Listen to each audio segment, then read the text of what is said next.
Hello and welcome to achiever साहिब dear learners of IGNOU MS psychology first year. अब हम आ चुके हैं यूनिट 3 पर, जो कि हमने ब्लॉक 2 से ली है और पेपर चल रहा है एमपीसी 001। एमपीसी 001 के ब्लॉक 1 की चारों यूनिट को हम कवर कर चुके हैं। एमपीसी 001 के ब्लॉक 2 की 2 यूनिट को हम पिछले वीडियोस में कवर कर चुके हैं और अब हम यूनिट 3 स्टार्ट करेंगे, which is about measurement of intelligence. ये जो यूनिट है, ये यूनिट सबसे ज्यादा सेक्शन बी में पूछी जाती है, जैसे कि मैं आपको ऑलमोस्ट हर वीडियो में बताती चलती हूँ कि कहाँ कहाँ से आपको किस तरह से क्वेश्चंस मिलेंगे। ज्यादातर टॉपिक इसमें 6 मार्कर वाले हैं। काफी स्कोरिंग चीजें हैं यहाँ पे, मेजरमेंट से रिलेटेड है इंटेलिजेंस की। कुछ थ्योरीज फिर से आएंगी। अभी आप पिछले कुछ वीडियोस में लगातार थ्योरीज पढ़ रहे हैं, लेकिन आज के वीडियो की खास बात मैं आपको बता दूं कि आज का जो वीडियो है ये काफी स्पीड में चलेगा, क्योंकि प्रीवियस वीडियोस में, देखिए मैं आपको वीडियो दिखा के समझा देती हूँ। ये जो आप सीरीज देख रहे हैं, जहाँ पे लगातार आप वीडियोस देख रहे हैं, 15, 16, 17, 18 कुछ वीडियोस का, क्योंकि ये तो मैंने बहुत डिटेल में बनाए थे और आपने बहुत अच्छे से इसको समझा भी होगा, तभी आप इस पार्ट तक आए होंगे। तो यहाँ पे उनका कुछ हद तक तो रिवीजन ही हो जाएगा। बहुत क्विक एंड क्रिस्प हम चलेंगे, बिल्कुल डिटेलिंग यहाँ पे ना जरूरत है करने की और ना ही हम करेंगे अननेसेसरी, क्योंकि प्रीवियस वीडियोज में तो हम इतना डिटेलिंग करके आ ही रहे हैं। तो ये आज जो हम वीडियो कवर करेंगे उसमें हम एक तो 3.2 लेंगे, यानी कि इंट्रोडक्शन ऑब्जेक्टिव तो अभी बात चलेगी ही, वो तो एक जनरल चीज हो गई। ये बहुत सारी आपको थ्योरीज दिख रही हैं, लेकिन ये बहुत छोटे छोटे टॉपिक की तरह हैं, इसलिए मैंने बोला कि 10 मार्कर में कुछ ऐसा पूछा भी नहीं जाता है। और ये general factor theory, multi factor theories आएंगी। 5 मल्टी फैक्टर थ्योरीज यहाँ पे दी हुई हैं, बहुत जल्दी फिनिश हो जाएंगी। और उसके बाद हिस्ट्री की भी आज हम इस वीडियो में बात कर लेंगे। थोड़ा सा आईक्यू के कॉन्सेप्ट से रिलेटेड यहाँ से क्वेश्चन 3 मार्कर में पूछा जाता है। सी सेक्शन का भी यहाँ से क्वेश्चन मिल जाता है आपको, ठीक है। तो इतना पार्ट हम आज के वीडियो में कवर करेंगे बिना किसी डिले के। वीडियो को मैं शुरू करने जा रही हूँ, लेकिन उससे पहले आपको बता दूं, अगर चैनल पर नए हैं तो सब्सक्राइब कर लीजिए, और जिस तरह से आप अपना सपोर्ट बनाए हुए हैं उसी तरीके से बनाए रखिए। टेलीग्राम ग्रुप को जरूर ज्वाइन कर लीजिए, क्योंकि वहां पर भी मैं आपके लिए काफी सारी इन्फॉर्मेशन देती रहती हूँ। तो चलिए अब हम इस वीडियो को स्टार्ट करते हैं, जो कि इंटेलिजेंस के मेजरमेंट के बारे में है। प्रीवियस वीडियो में हमने इंटेलिजेंस की काफी थ्योरीज को पढ़ा था। थ्योरीज तो अभी भी आएंगी, लेकिन अभी हम मेजरमेंट से जोड़कर उन चीजों को पढ़ेंगे। और जैसा कि हमें पता है कि इंटेलिजेंस को मेजर करने की हमें जरूरत क्यों है, हम ये जान सके, ये मेजर कर सके कि कोई भी पर्सन अपने एक्शंस में कितना स्मार्ट है, इंडिविजुअली वो कितना स्ट्रांग है, या उसका माइंड कितना शार्प है। सिंपल वर्ड्स में अगर हम कहें तो इंटेलिजेंस की मेजर करने की हमें जरूरत होती है। लेकिन इंटेलिजेंस को मेजर करने के लिए कई बार हमें स्टैंडर्ड टेस्ट की जरूरत होती है, क्योंकि जनरल परसेप्शन के बेसिस पर हम इंटेलिजेंस को डेली लाइफ में तो मेजर करते ही हैं। कहते हैं कि उसने काम बहुत अच्छा किया, वो बहुत इंटेलिजेंट है, या वो किसी भी चीज को अच्छा परफॉर्म कर रहा है तो बहुत इंटेलिजेंट है, अपनी लाइफ में किसी भी चीज में अच्छा कर रहा है तो इंटेलिजेंट है। ये तो हमारा जनरल परसेप्शन हो गया। लेकिन जनरल परसेप्शन जो है वो साइकोलॉजिकल परसेप्शन नहीं हो सकता। इसीलिए जरूरत पड़ी कुछ ऐसे इंटेलिजेंस टेस्ट की जिन्हें बनाया गया, और बहुत सारे लोगों ने डिफरेंट टेस्ट दिए हैं। वो आगे की वीडियोस में, अपकमिंग वीडियो में बात होती रहेगी, तो इसलिए हमें जरूरत पड़ी। ये जो चैप्टर है इसको हम इसलिए पढ़ेंगे क्योंकि इंटेलिजेंस टेस्ट को हम समझ पाएंगे कि क्या होते हैं। आईक्यू डेविएशन का कॉन्सेप्ट भी समझ पाएंगे हम, ये भी जरूरी है समझना। मेजरमेंट के इंटेलिजेंस के थ्योरेटिकल बैकग्राउंड को थोड़ा सा समझेंगे, वो भी हमें जरूरी है। और हिस्ट्री के अलावा टाइप ऑफ ये सब चीजें हम पढ़ेंगे जो यहाँ पे ऑब्जेक्टिव में दिए हुए हैं। जब हम थ्योरेटिकल बैकग्राउंड की बात करते हैं इंटेलिजेंस की, तो कुछ थ्योरीज आती हैं जो भी आपको मैंने इंडेक्स में दिखाई थी। वो सारी थ्योरीज यहाँ से स्टार्ट होंगी। और जैसे कि मैंने आपको वीडियो शुरू करने से पहले ही बता दिया था, आज का वीडियो चलेगा काफी क्विक एंड फास्ट। तो इंटेलिजेंस टेस्ट जो होते हैं वो मेजरमेंट के सेंस में अगर देखा जाए तो एक दूसरे से बहुत ज्यादा वेरी करते हैं, क्योंकि जो डिफरेंसेस निकल कर आते हैं, these arise from the theoretical background they follow. हर एक जो टेस्ट है उसके पीछे क्या थ्योरेटिकल कॉन्सेप्ट लगाया गया है, और हर थ्योरी को देने वाले पर्सन भी अलग अलग हैं। तो मान लीजिए हम बिने का टेस्ट यूज कर रहे हैं, हम स्टैनफोर्ड टेस्ट यूज कर रहे हैं, हम जो भी टेस्ट यूज कर रहे हैं उनके पीछे की थ्योरीज तो डिफरेंट होंगी ना। सिर्फ एक थ्योरी के बेसिस पर तो सारे इंटेलिजेंस टेस्ट बने नहीं है। तो इंटेलिजेंस टेस्ट के जो रिजल्ट्स आते हैं निकल के, वो भी अलग अलग हो जाते हैं, और उनके बैकग्राउंड्स भी डिफरेंट होते हैं। सबसे पहले बात करते हैं जनरल फैक्टर थ्योरीज की। जनरल फैक्टर थ्योरीज के अंदर कुछ 3 थ्योरीज आती हैं। अगर मैं यहाँ पे मार्क करते चलती हूँ बल्कि, जैसे कि सबसे पहले चार्ल्स स्पीयरमैन की थ्योरी, आप बहुत ही डिटेलिंग में पढ़ के आए हैं। चार्ल्स स्पीयरमैन की थ्योरी क्या थी? उन्होंने कहा था कि एक जनरल फैक्टर और एक, जिसको जी फैक्टर हम कहते हैं, और एक स्पेसिफिक फैक्टर, हमें कहीं स्पेसिफिक फैक्टर नजर आ जाए, यस, स्पेसिफिक फैक्टर, ये 2 तरीके के फैक्टर इंटेलिजेंस की फॉर्म में नजर आते हैं, जिसकी हेल्प से हम किसी भी पर्सन के इंटेलिजेंस को डिफाइन करते हैं। डिफाइन करने तक की बात तो उन्होंने कही थी, लेकिन यहाँ से किसी मेजरमेंट की बात नहीं हुई है कि जनरल को कैसे मेजर करेंगे, स्पेसिफिक को कैसे मेजर करेंगे। फिलहाल मेजर तो हम सब कुछ करेंगे, लेकिन आगे चलकर करेंगे। अभी थ्योरेटिकल बैकग्राउंड की बात हो रही है। तो ये एक थ्योरी है जो कि इंटेलिजेंस के मेजरमेंट में फर्दर यूज होगी। आप मेरी बात को समझ पा रहे होंगे कि मैं ये थ्योरी क्यों बता रही हूँ आपको, जबकि मैं पहले ही पढ़ा चुकी हूँ। मेरा आपको बताने का मेन कॉन्सेप्ट अब थ्योरी बताना नहीं है, बल्कि ये बताना है कि ये थ्योरी भी ग्राउंड रही है। This is one of the theory जो ग्राउंड रही है इंटेलिजेंस टेस्ट को बनाने के लिए, तो इस थ्योरी को यूज किया गया है। अब मेरे ख्याल से चार्ल्स स्पीयरमैन की थ्योरी में हमें और डिटेलिंग करने की जरूरत नहीं है। दूसरी आती है ऑर्थर जेनसन थ्योरी, जो आपने अभी नहीं पढ़ी है, लेकिन ऑर्थर जेनसन की थ्योरी भी बड़ी सिंपल है।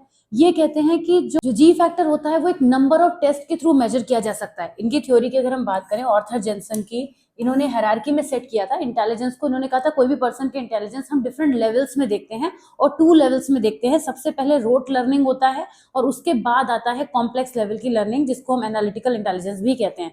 तो ऑर्थर जेनसन ने 2 लेवल पर इन्होंने इंटेलिजेंस के 2 लेवल डिफाइन किए थे। जिस तरह से इन्होंने 2 फैक्टर डिफाइन किए थे ना, 2 फैक्टर बताए थे, उसी तरीके से इन्होंने 2 लेवल्स बताए हैं। लेवल 1 नीचे आता है क्योंकि ये, और लेवल 2 ऊपर आता है, क्योंकि इस तरीके से ये लेवल की बात करते हैं। तो मैं क्विकली बता दे रही कि ऑर्थर जेनसन क्या है। ऑर्थर जेनसन की थ्योरी को और डिटेल में समझना है तो मैं लिंक दे देती हूँ आपको, यहाँ पे पिन कमेंट में जरूर चेक कर लीजिएगा, क्योंकि सब वीडियोस ऑलरेडी मेरे चैनल पे पहले से ही फ्लोट कर रहे हैं। तो अगर आप उन्हें जाके थोड़ा ढूंढेंगे ना इंटेलिजेंस की थ्योरीज वगैरह में, तो आपको मिल जाएंगे। इंटेलिजेंस तो ऐसा टॉपिक है जिस पर मैंने जाने कितने वीडियो अभी तक बना चुकी हूँ। तो फिलहाल ऑर्थर जेनसन ये कहते हैं कि G is largely inherited and rarely influenced by the environment, was highly controversial criticise. इनका ये मानना था ऑर्थर जेनसन का कि जी को है वो इनहेरिटेंस की फॉर्म में देखते थे। उनका कहना था कि जनरल फैक्टर एनवायरमेंट से ज्यादा इन्फ्लुएंस नहीं होता है, और इनके थॉट को क्रिटिसाइज भी किया गया था। फिर आता है बिने साइमन का थॉट। बिने एंड साइमन ने भी इंटेलिजेंस में अपना कॉन्ट्रीब्यूशन दिया है, और इनका ये कहना था कि उनका स्पीयरमैन और जेनसन से आइडिया जो था वो डिफरेंट था, and he proposed that this can be measured by a variety of test item measuring several discrete abilities। इन्होंने उन एबिलिटीज को क्या क्या नाम दिया जो बिने और साइमन ने अपना थॉट दिया है, उनमें वो एब्स्ट्रैक्ट रीजनिंग की बात करते हैं, दूसरा comprehension, clear direction of thought and purposeful thinking, और इसके बाद सेल्फ करेक्टिव जजमेंट। ये 5 पॉइंट आपको ध्यान में रखने होंगे। जो बिने कहते हैं कि किसी भी पर्सन की जो इंटेलेक्चुअल कैपेसिटी होती है जनरल, वो इन 5 चीजों का कॉम्बिनेशन होती है, और इस थ्योरी को भी मेजरमेंट, इंटेलिजेंस के मेजरमेंट के लिए ग्राउंड बनाया गया था। ये 3 थ्योरीज यहाँ पे जनरल थ्योरीज में आती हैं, जैसे मैंने अभी आपको बताया। अगर आपके पास 6 मार्कर में क्वेश्चन आ जाए कि what are some general theoretical aspects of measurement of intelligence, मैं लिख देती हूँ, चलिए सिंपल कर देती हूँ आपके लिए।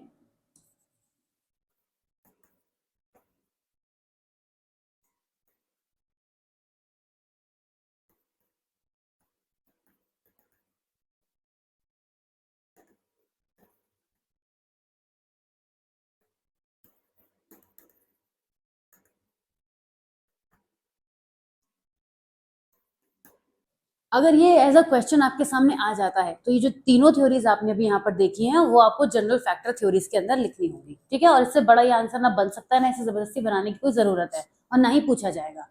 फिर आते हैं मल्टी फैक्टर थ्योरीज की तरफ। मल्टी फैक्टर थ्योरीज के अंदर कुछ थ्योरीज आती हैं जिसमें हम एक थर्स्टन का पीएमए मॉडल पढ़ेंगे। ये मैंने थोड़ा एक्सप्लेन किया था, जब एक्सप्लेनेशन किया था तो बहुत डिटेलिंग में से नहीं किया था, तो आज इसको थोड़ा सा टाइम लेके समझाऊंगी। बहुत शॉर्ट और फास्ट तो मैं भी नहीं चलना चाहूंगी। उसके बाद Guilford's model of structure of intellect, ये तो हम पूरा पढ़ चुके हैं।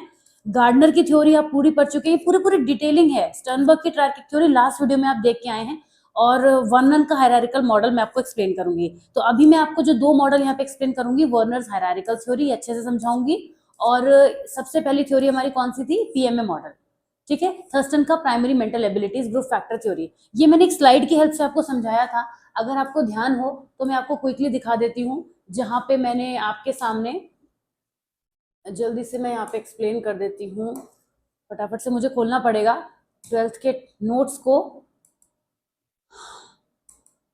और यहीं पर किसी पीडीएफ में मैंने इसको यूज किया है। हम चलिए क्विकली देखते हैं। इस पीडीएफ को जब आप देखेंगे, ये मैं शेयर करूंगी आपको, तो यहाँ पे ऑर्थर जेनसन की थ्योरी भी आपको मिल जाएगी, और ग्रुप फैक्टर थ्योरी भी मिल जाएगी जिसकी हम बात कर रहे हैं। ये एक्सप्लेनेशन मैं पहले कर चुकी हूँ। अगर ये स्लाइड मैंने सेंड नहीं किया है तो मैं रिपीट कर दूंगी। और ये 9 फैक्टर्स हैं, ये 8 फैक्टर्स, आप 7 फैक्टर्स अभी आपको नजर आ रहे हैं, बाद में इन्होंने इंक्रीज कर दिए थे 2 फैक्टर, तो 9 हो गए थे। ये वाला एक्सप्लेनेशन मैं इस पीडीएफ से ऑलरेडी कर चुकी हूँ, लेकिन कोई बात नहीं, मैं फिर से कर दूंगी। लेकिन अभी थर्स्टन प्राइमरी मेंटल एबिलिटीज को आइए समझ लेते हैं। जो स्पीयरमैन का जो भी थॉट था अपने, उन्होंने दिया था 2 फैक्टर थ्योरी उन्होंने दी थी, उनके थॉट को डिस्कार्ड करके यहाँ पर लुइस थर्स्टन ने अपना एक मॉडल दिया इंटेलिजेंस के बारे में। ये भी जो इनका थॉट प्रोसेस था वो साइकोमेट्रिक अप्रोच बेस्ड था, और इसमें इन्होंने क्या कहा था कि जो सर्टेन मेंटल ऑपरेशंस होते हैं they have a common primary factor that gives them psychological and functional unity and that differentiate them from other mental operation. यानी हर पर्सन के अंदर डिफरेंट एबिलिटीज की फॉर्म में, एक फैक्टर की फॉर्म में इंटेलिजेंस एग्जिस्ट करता है, और वहां पर एक प्राइमरी फैक्टर होता है। A second group of mental operation has its own unifying primary factor and so on। मतलब हर पर्सन जो डिफरेंट मेंटल ऑपरेशंस को परफॉर्म करता है, अगर हम उनको क्लस्टर की फॉर्म में बना लें तो एक लीड करने वाला एक फैक्टर वहां पर होगा। पिक्चर की हेल्प से थोड़ा सा समझा दूं आपको कि मैं कहना क्या चाह रही हूँ। जैसे हमारे पास कॉग्निशन से रिलेटेड डिफरेंट मेंटल एक्टिविटीज होती हैं, राइट? तो हम मान लेते हैं कि ये वो फैक्टर है जो इन सारे से कनेक्टेड है और इसको लीड भी कर रहा है। ये वाला जो है वो लीड कर रहा है, तो इसी को हम यहाँ पे प्राइमरी फैक्टर कहेंगे, और उसके अंदर इन सब की कैरेक्टरिस्टिक्स इंक्लूड होंगी। ओके, तो इस तरीके से इन्होंने डिफरेंट फैक्टर्स दिए थे। उन्होंने कहा था एक ग्रुप बन जाता है, और ग्रुप में वैसे भी ग्रुप में हमेशा एक लीडर होता है, नहीं होता है? इससे सिंपल क्या समझेंगे आप कि जिस तरह से हर ग्रुप में एक लीडर होता है, बिल्कुल उसी तरीके से प्राइमरी मेंटल एबिलिटीज में उन्होंने कहा था कि हर पर्सन की डिफरेंट मेंटल एबिलिटीज होती हैं, और वो एक ग्रुप में होती हैं, क्योंकि एक ही एक्शन से आप किसी भी काम को नहीं करते। जैसे आप किसी बात को समझना चाहते हैं, समझने के लिए उसको सुनेंगे भी, सेंसरी एक्शंस भी यहाँ पे आएंगे आपके, उसके अलावा आप उसको परसीव भी करेंगे, रिसीव भी करेंगे, मेमोरी भी सेव करेंगे। तो ये 50 चीजें उसके साथ में हो रही हैं, लेकिन कोई एक एक्शन है जिसको आप कह रहे हैं कि मैं ऐसा कर रहा हूँ, आप क्या कह रहे हैं, मैं ऐसे अंडरस्टैंड कर रहा हूँ। तो अंडरस्टैंड करना वहां पे एक मेन चीज हो गई, और लेकिन उसके अंदर बहुत सारी चीजें हैं जो उसी का पार्ट है। तो यहाँ पे अंडरस्टैंडिंग जो होगी, अंडरस्टैंडिंग का जो कॉन्सेप्ट है वो एक ऐसी मेंटल एबिलिटी हो गई। यहाँ पर वो फैक्टर नहीं है, मैं आपको एग्जाम्पल के तौर पे कह रही हूँ कि जो अंडरस्टैंडिंग है वो उन सारी मेंटल एक्टिविटी को लीड कर रहा है ना, वो उसका लीडर बना हुआ है। तो यही कॉन्सेप्ट था कि इनका यही कहना था कि डिफरेंट मेंटल एबिलिटीज को कोई ना कोई फैक्टर लीड करता है, और ऐसे उन्होंने टोटल 7 फैक्टर्स पहले दिए थे, बाद में अपनी थ्योरी में चेंज करके उनको 9 कर दिया था। तो थर्स्टन की प्राइमरी मेंटल एबिलिटी की जो थ्योरी है, इसमें वो कौन कौन से 7 फैक्टर हैं? नंबर फैक्टर, यानी कि हर पर्सन के अंदर एक न्यूमेरिकल एबिलिटी होती है। नंबर फैक्टर जो होता है वो किसी भी एक्यूरेट न्यूमेरिकल कैलकुलेशंस के लिए जरूरी होता है। ओके, वर्बल फैक्टर, ये आपको काफी हद तक हॉवर्ड गार्डनर की थ्योरी से मैच करता हुआ लगेगा, लेकिन दोनों के नाम अलग अलग याद जरूर रखिएगा, नहीं तो बड़ा कंफ्यूजन हो जाएगा। वर्बल फैक्टर जो है वो वर्बल कॉम्प्रिहेंशन से रिलेटेड होता है, यानी कितने आप वर्ड स्मार्ट हैं उससे रिलेटेड होता है। स्पेस फैक्टर का काम क्या होता है, ये भी हॉवर्ड गार्डनर के में था, अगर आपने पढ़ा था तो। स्पेस फैक्टर क्या होता है, हमें जो भी हम स्पेशल विजुअलाइजेशन अपने माइंड में कर लेते हैं, जैसे कोई भी प्रोडक्ट बनाने के लिए आपको अपने माइंड में चीज़ों को कंसेप्चुलाइज करना है। अगर कुम्हार का हम एग्जांपल लें तो वो कोई घड़ा बना रहा है, कोई बर्तन बना रहा है, तो अपने माइंड में भी चीज़ों को विजुअलाइज कर लेता है। मेमोरी का मतलब होता है किस तरीके से आप चीज़ों को अपने माइंड में होल्ड कर पाते हैं, आपकी एबिलिटी है मेमोराइज करने की। वर्ड फ्लुएंसी, यानी कितनी स्पीड में आप, कितनी रैपिड रेट में आप वर्ड्स को यूज कर लेते हैं और उनका प्रॉपर यूज कर लेते हैं, इस तरीके से उसको हम वर्ड फ्लुएंसी कहते हैं। Reasoning refers to the ability to discover a rule और principle involved in a series of group of letters. Reasoning आपको पता है, रीजनिंग में भी हम बहुत सारे लॉजिक लगाते हैं, तो रीजनिंग भी एक वन ऑफ द एबिलिटी है जिसको इन्होंने नाम दिया था। और परसेप्चुअल स्पीड, इन्होंने कहा था कि परसीव करने की जो हमारी कैपेसिटी होती है। यही सारी चीजें आपने यहाँ पे देखी थी, ये इन पिक्चर्स की फॉर्म में यहाँ पे एक्सप्लेन की गई थी कि वर्बल फैक्टर, उसके बाद spatial factor, numerical factor, calculations rapidly और एक्यूरेटली करने की capacity, memory factor, word fluency factor, okay, inductive reasoning, deductive reasoning, perceptual factor, इस तरीके से। और बाद में उन्होंने 2 फैक्टर और ऐड कर दिए थे, प्रॉब्लम सॉल्विंग एबिलिटी फैक्टर और डिडक्टिव रीजनिंग, इनको भी इन्होंने ऐड किया था। ठीक है, तो इतना हमने अभी समझा इस थ्योरी में। आइए आगे बढ़ते हैं, अब हम आगे बढ़ा जाए। अब गिलफोर्ड मॉडल की बात करते हैं। गिलफोर्ड का मॉडल कई बार अभी पिछली वीडियो में हमने एक्सप्लेन किया था आपको, यहाँ तो मैं बिल्कुल डिटेलिंग में नहीं जाऊंगी। आपने पढ़ा था कि गिलफोर्ड का जो मॉडल है, पहली बात तो वो 3 डायमेंशनल मॉडल है, उसके बहुत सारे नाम हैं। 3D मॉडल भी हम इसे कहते हैं, और SOI मॉडल भी कहते हैं, स्ट्रक्चर ऑफ इंटेलेक्ट मॉडल भी कहते हैं, गिलफोर्ड SOI। और इस मॉडल के थ्रू उन्होंने ये बताया था कि इंटेलिजेंस की 3 डायमेंशन होती हैं, जिसको हम कहते हैं कंटेंट और प्रोडक्ट और मेंटल ऑपरेशंस। और इन तीनों के प्रोडक्ट से कोई भी पर्सन का इंटेलिजेंस डिपिक्ट होता है। इन तीनों के ही अंदर डिफरेंट डिफरेंट कैटेगरीज आती हैं, जिनके नाम यहाँ पे आपको लाइन से दिए गए हैं, आप देख सकते हैं। और मेरे ख्याल से आप ये पहले से जानते भी हैं कि कौन से वो नाम है, मैंने आपको लर्न करने के लिए कहे थे। गार्डनर की थ्योरी पे आते हैं। इन्होंने बेसिकली, वैसे तो आपको मैंने जो बताया है वो 8 टाइप बताया है, बट टोटल 9 टाइप का इंटेलिजेंस है, और ये अपनी ही बात को यहाँ पे फिर से इनको चेंज कर दिया। अगर आप ध्यान से देखेंगे, Gardner theory of multiple intelligence आप पिछली यूनिट में जो पढ़ के आए थे, वहां पे एक और एग्जिस्टेंशियल इंटेलिजेंस को ऐड किया गया था, लेकिन अगेन इन्होंने फिर उनको 8 ही कर दिया है। तो मैंने आपको ये बात वहां पर भी बता दी थी कि अगर आप 8 ही लिख कर आएंगे तो गलत नहीं है, अगर आप 9 लिखाएंगे तो बहुत अच्छी बात है, कोई प्रॉब्लम वाली बात नहीं है। अगर आपसे एक टाइप ऑफ इंटेलिजेंस मिस हो जाता है, एक 1 type of, not 8 type of, सारे मत मिस कर दीजिएगा एग्जाम में, ठीक है। तो linguistic, logical, special, musical, motor ability, interpersonal, intrapersonal and naturalistic intelligence की बात की थी। ये मोटर एबिलिटी वही है जो बॉडीली कैनेस्थेटिक आपने पढ़ा था, दूसरा नाम यहाँ पे लिख दिया गया है। तो ये भी जो गार्डनर की थ्योरी है, ये भी एक बेसिस है जो कि इंटेलिजेंस के मेजरमेंट के लिए यूज होता है। मैंने आपको बताया भी था, ये थ्योरी काफी ज्यादा पॉपुलर हुई थी और आज तक इसका प्रैक्टिकल यूज होता है, स्कूल्स वगैरह में तो खास तौर से होता है। स्टर्नबर्ग की ट्रायर्किक थ्योरी आप अभी ये जस्ट इससे पहले वाले वीडियो में पढ़ के आए।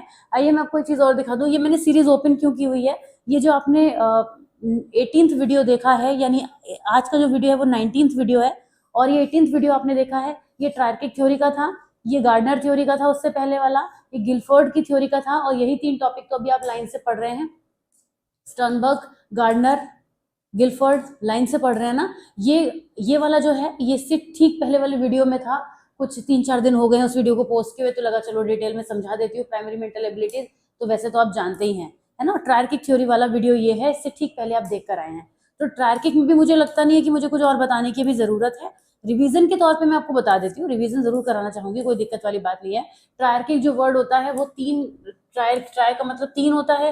तो पहला हमारा हो गया एनालिटिकल इंटेलिजेंस, दूसरा हो गया क्रिएटिव इंटेलिजेंस, तीसरा हो गया प्रैक्टिकल इंटेलिजेंस। एनालिटिकल इंटेलिजेंस जो होता है वो हमारी एकेडमिक एबिलिटी को दिखाता है, प्रॉब्लम सॉल्विंग बिहेवियर के लिए होता है, और सबसे ज्यादा क्रिटिकल कंडीशंस को सॉल्व करने के लिए एनालिटिकल इंटेलिजेंस यूज होता है।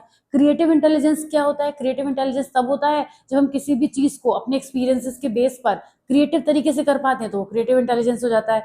प्रैक्टिकल इंटेलिजेंस वो होता है जिसमें हम चीजों को प्रैक्टिकली करना जानते हैं, मतलब डेली लाइफ में होने वाली different social situation, emotional situation, या कोई भी प्रॉब्लम जिसको हमें एनकाउंटर करना है अपने प्रैक्टिकल बेसिस पे, वो हम करते हैं, वो प्रैक्टिकल इंटेलिजेंस होता है। ओके, तो ये सब चीजें हमने पढ़ ली थी। आइए अब आते हैं वर्नन्स की हायरार्किकल थ्योरी पर, और इस थ्योरी के बाद हम आगे बढ़ेंगे और मेजरमेंट की हिस्ट्री की तरफ जाएंगे। थोड़ा सा, ज्यादा नहीं है, वो भी बहुत थोड़ा थोड़ा ही है। आइए, वर्नन्स का हायरार्किकल मॉडल थ्योरी क्या कहती है कि Vernon's description of different level of intelligence may fill the gaps between two extreme theory, two factor theory of Spearman which did not allow the existence of group factor. यहाँ पे जो Spearman की theory थी, उसने यहाँ पे काफी हद तक ग्रुप फैक्टर थ्योरी को एक्सेप्ट नहीं किया था। जस्ट अ मिनट, इसमें क्या हो गया है, हाँ, ग्रुप फैक्टर थ्योरी को एग्जिस्टेंस को नहीं किया था। और जो लुइस थर्स्टन की मल्टीपल फैक्टर थ्योरी थी, जिसने जी फैक्टर को एक्सेप्ट नहीं किया था, इन दोनों के बीच का गैप कवर करती है वर्नर्स की हायरार्किकल थ्योरी। जब हम ये थ्योरी पढ़ेंगे तब भी हम ये चीज देखेंगे कि जो हाईएस्ट लेवल है, हाईएस्ट लेवल इन्होंने जनरल इंटेलिजेंस को माना है, और बॉटम लेवल माना है स्पेसिफिक को, यानी जी और एस फैक्टर के बीच में 2 चीजों को और ऐड किया गया है वर्नन की हायरार्किकल थ्योरी में। और इसको जब भी हायरार्किकल कोई थ्योरी होती है ना, जैसे ऑर्थर जेंसन की जो भी हम थ्योरी की बात कर रहे थे, वो भी हायरार्किकल मॉडल है, तो हमेशा वहां पे चीजें हायरार्की में चलती हैं। यहाँ पे जब मैंने इसको ओपन किया था, तो मेरे ख्याल से इसके बाद ये देखिए, यहाँ पे ऑर्थर जेंसन का जो ये है, इस तरीके से मैंने आपको पिक्चर समझाई थी। लेवल 1 जिसे एसोसिएटिव लर्निंग, रोट लर्निंग कहते हैं, और सेकंड होता है कॉग्निटिव कॉम्पिटेंस। तो इस तरीके से जब हायरार्की की बात करते हैं, यहाँ पर भी एक हायरार्की चलती है, और इसमें इस हायरार्की का पिक्चर हम इस तरीके से बना सकते हैं। हायरार्की हमेशा इसी तरीके से रिप्रेजेंट की जाती है। तो 1, 2, 3 और 4, सबसे नीचे क्या आता है, बॉटम लेवल पे एस फैक्टर आता है यहाँ पे, और सबसे ऊपर आता है जी फैक्टर। सिर्फ जी लिख देते हैं, समझ में आ जाएगा। यहाँ इसके ठीक नीचे का जो लेवल होता है, that includes major group factor such as verbal, numerical, educational and practical, mechanical, special, physical ability. और इसके ठीक नीचे लेवल का होता है वो माइनर ग्रुप होता है, उसमें माइनर ग्रुप फैक्टर्स आते हैं, जो छोटे छोटे हमारे ग्रुप्स हो जाते हैं। तो यहाँ पे हम लिख सकते हैं major group factors,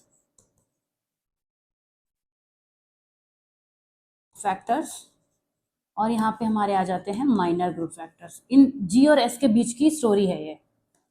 okay,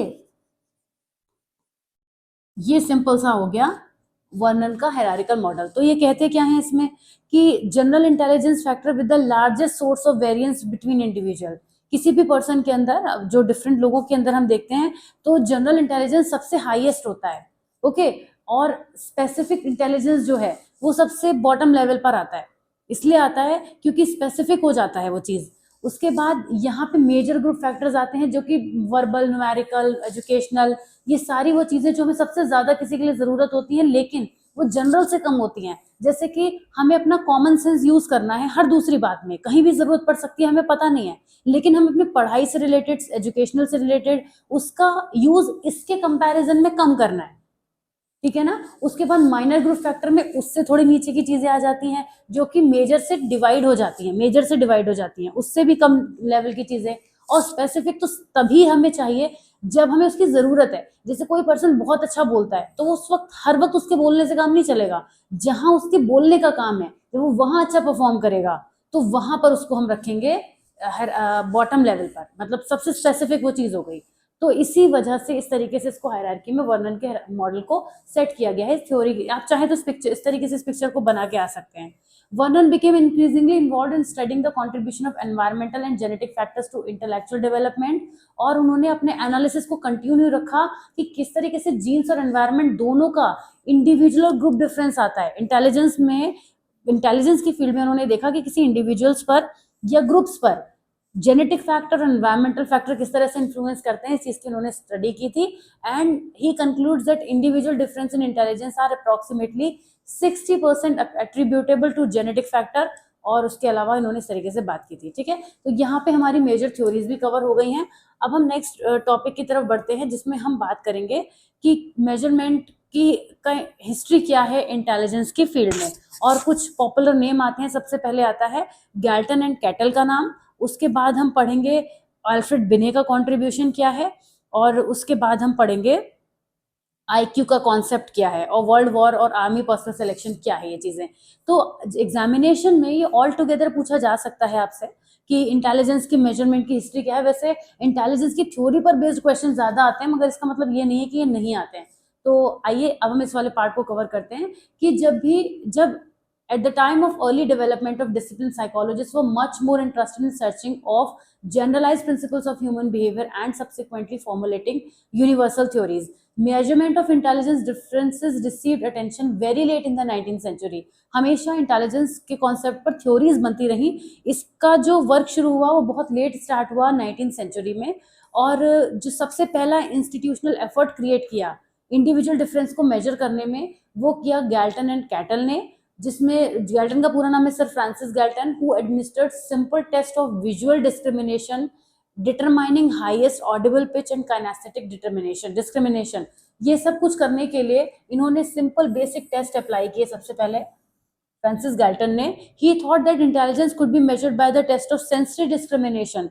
intelligence को हम केवल सेंस ऑर्गन्स के थ्रू भी परसीव कर सकते हैं, ऐसा इनका सोचना था कि किसी चीज के बारे में कोई अपना परसेप्शन कैसे बताता है, उससे भी इंटेलिजेंस को इन्होंने डिफाइन करने की कोशिश की, जिसमें कि हीट, कोल्ड, पेन, इन चीजों का भी यूज किया गया।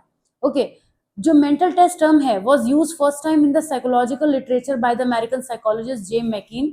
He described a number of tests to measure intellectual level of person, which included measures of muscular strength, speed of movement। ये सब कुछ अभी जो चीजें थी, अगर आप यहाँ पे नोटिस कर रहे हैं, ये सारी चीजें जितनी आपको दिख रही हैं, ये सब कुछ हमारे फिजिकल एक्शन से रिलेटेड रहा। इंटेलिजेंस को फिजिकल एक्शन से जोड़कर पहले देखा गया, पहले सेंसरी ऑर्गन से देखा गया, और उसके बाद फिजिकल मूवमेंट एक्शन से रिलेटेड जोड़ के देखा गया।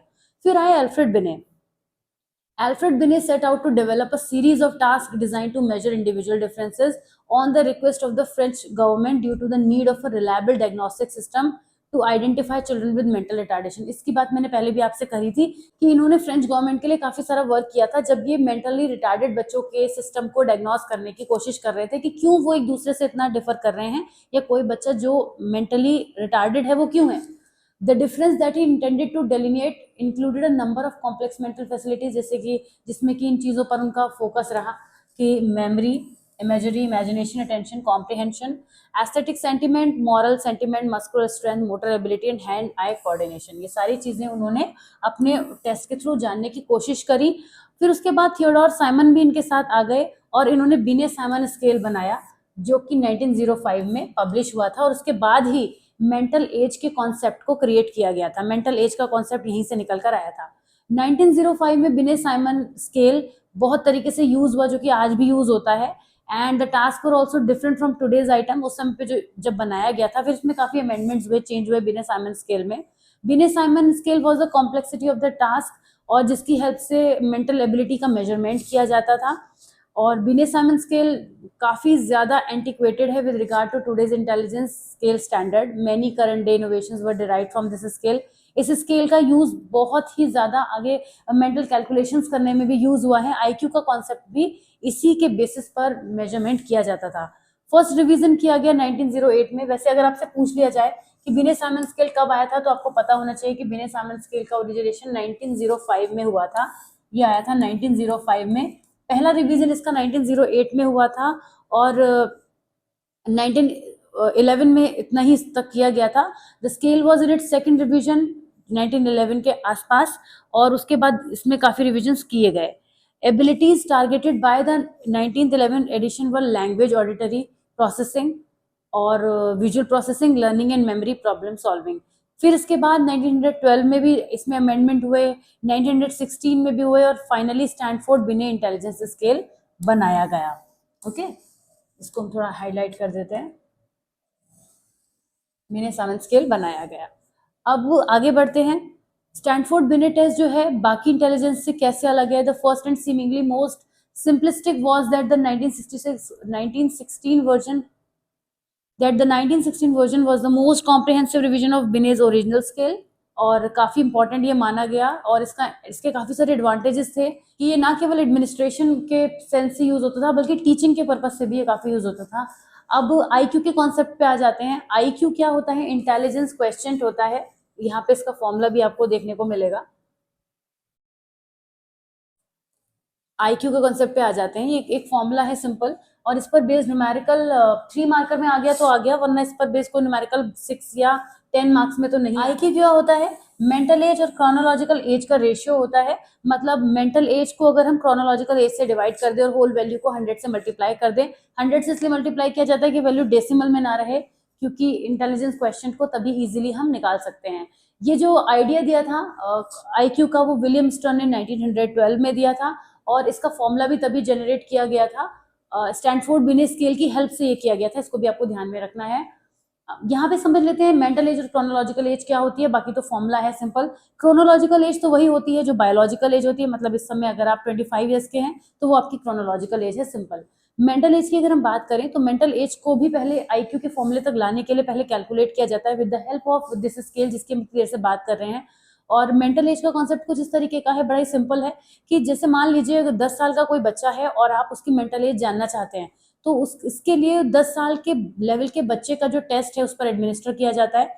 अगर वो बच्चा अपने लेवल का टेस्ट क्वालिफाई कर लेता है तो इसका मतलब हम ये मान लेते हैं कि जो उसकी एज है वो 10 तो है ही है, ऑफकोर्स, क्योंकि 10 उसकी मेंटल एज हुई, क्योंकि वो अपने उस लेवल के टेस्ट को क्लियर कर ले रहा है। उसके आगे वो कितना कर सकता है? अगर वो 11 का भी कर लेता है, वो 12 का भी कर लेता है, और वो 13 पे स्टक हो जाता है, तो इसका मतलब वो उसकी जो मेंटल एज है वो 12 ईयर्स है। होता भी ऐसा है कि कुछ बच्चे अपने से आगे की क्लास की चीजें कर लेते हैं, समझ पाते हैं, तो हम कहते हैं कि बच्चा बहुत शार्प माइंडेड है। इसका मतलब जाहिर सी बात है उसकी मेंटल एज ज्यादा है। इसका रिवर्स केस भी होता है कि मेंटल एज के कॉन्सेप्ट में अगर 10 साल का बच्चा है, वो अपने 10 साल की क्लास या 10 साल के लेवल के टेस्ट को नहीं कर पा रहा है, तो वो क्या वो 9 साल के टेस्ट को कर पा रहा है? क्या वो 8 ईयर्स के कर पा रहा है? जहां तक वो कर पा रहा है, अगर वो 6 ईयर्स पे कर पा रहा है, तो हम देखेंगे कि वो अपने से चीजों से लैग कर रहा है। कहते हैं ना कि इसकी मेंटल एज बहुत कम है, इसका आईक्यू कम है, क्योंकि ये अच्छा नहीं है पढ़ाई में, एकेडमिकली नहीं है। तभी मैंने बोला कि स्कूलिंग में, टीचिंग वगैरह में भी इस स्केल का काफी यूज हुआ है। तो उस हिसाब से मेंटल एज निकल कर आती है। हम जब इसको फॉर्मूले में पुट करते हैं तो हमारे पास मेंटल एज और क्रोनोलॉजिकल एज दोनों होती है। किसी भी एक नॉर्मल एग्जांपल को हम ले सकते हैं क्वेश्चन की फॉर्म में, और इस फॉर्मूले का हम यूज करते हैं।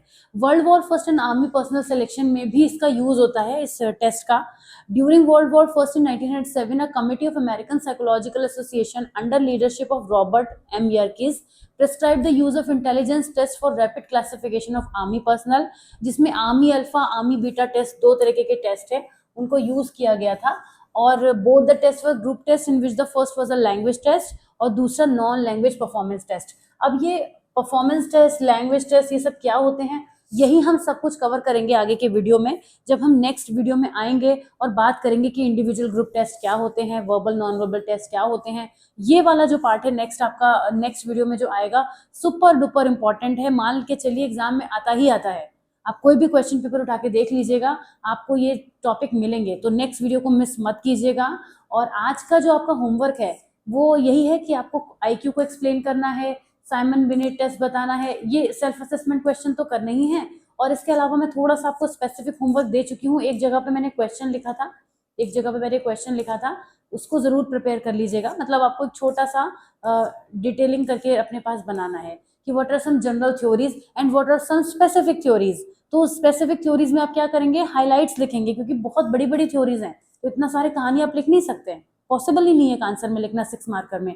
तो जनरल थ्योरीज और स्पेसिफिक थ्योरीज या फिर ग्रुप थ्योरीज जिनको हमने नाम दिया था, मल्टी फैक्टर थ्योरीज नाम दिया था, उनके बेसिस पर 2 क्वेश्चंस आपको रेडी करने हैं।